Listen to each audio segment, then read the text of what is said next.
Assalamualaikum warahmatullahi wabarakatuh. Bersama saya Iman Sujahri, kali ini saya akan berbagi cara menentukan dan memilih bibit yang berkualitas. Cara menentukan dan memilih bibit ini tergantung dari asal tanaman yang akan kita pilih. Bisa langsung dari membeli pada penjual bibit yang terpercaya, atau kita bisa membuatnya sendiri. Karena perbanyakan bibit tambulan pot bisa dilakukan secara generatif maupun secara vegetatif. Perbanyakan bibit secara generatif adalah perbanyakan bibit yang berasal dari biji.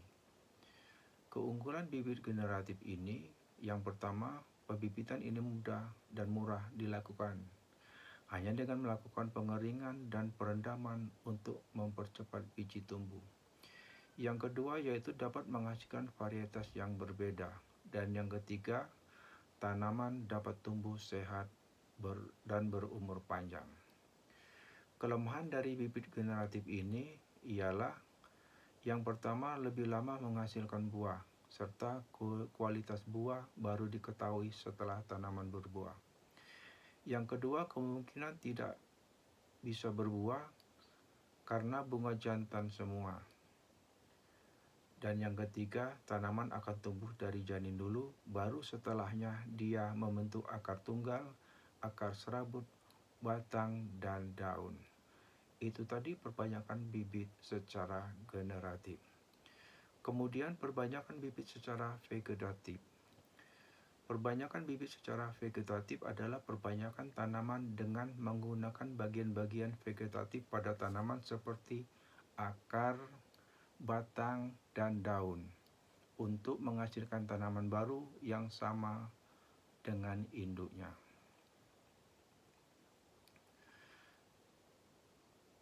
Kelebihan cara vegetatif ini adalah dapat menghasilkan tanaman yang memiliki sifat yang sama dengan induknya. Yang kedua, tanaman lebih cepat berbunga dan berbuah. Teknik perbanyakan secara vegetatif terbagi dua, yaitu secara vegetatif alami dan secara vegetatif buatan. Adapun teknik vegetatif secara buatan adalah dengan cara 1. Stek.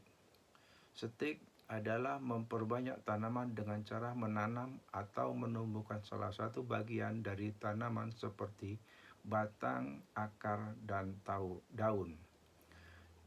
Tanaman yang bisa disetik adalah semua tanaman dikotil atau tanaman yang berkeping dua. Misalnya, setik pucuk untuk tanaman alpukat. Yang kedua, mencangkok. Merupakan perbanyakan tanaman dengan cara menumbuhkan akar sebelum batang dipotong dan ditanam. Ini diaplikasikan pada tanaman sejenis kayu, misalnya tanaman mangga, beberapa jenis jeruk, beberapa jenis jambu, delima, dan belimbing. Dan yang ketiga adalah okulasi.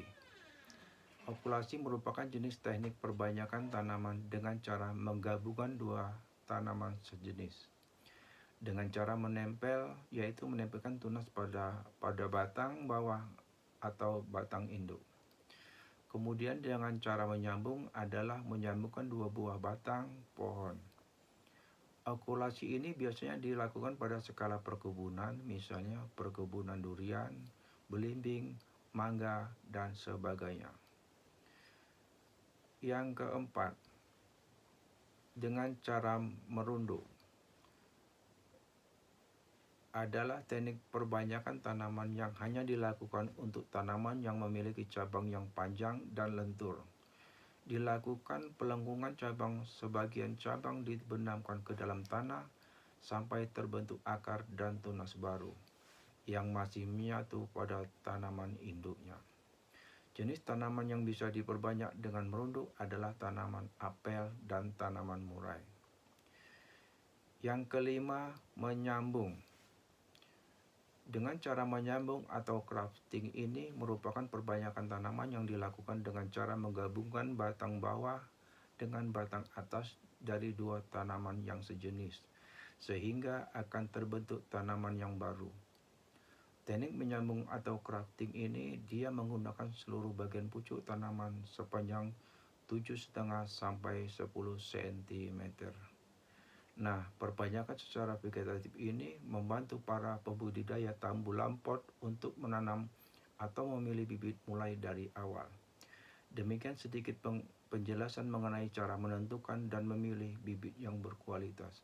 Semoga dapat bermanfaat bagi kita semua. Terima kasih. Assalamualaikum warahmatullahi wabarakatuh.